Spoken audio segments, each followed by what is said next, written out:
దోమల్ని పట్టిస్తే డబ్బులిస్తారు. ఆ దోమలు బతికున్నా చనిపోయినా సరే 5 దోమలకు 1 పెసో ఇస్తున్నాడు గ్రామ నాయకుడు. ఇంతకీ బంపర్ ఆఫర్ ప్రకటించిన గ్రామం ఏ దేశంలో ఉంది? దోమల్ని పడితే డబ్బులు ఇవ్వడం వెనక కారణం ఏంటి?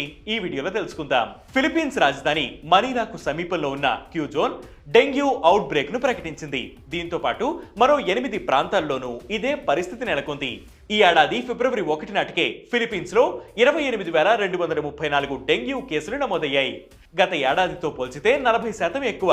దీంతో చుట్టుపక్కల ప్రాంతాలు అప్రమత్తమయ్యాయి. మండలియోంగ్ టౌన్ కు సమీపంలో ఉండే అడిషనల్ హిల్స్ అనే గ్రామంలో 1,00,000కు పైగా జనాభా ఉంటున్నారు.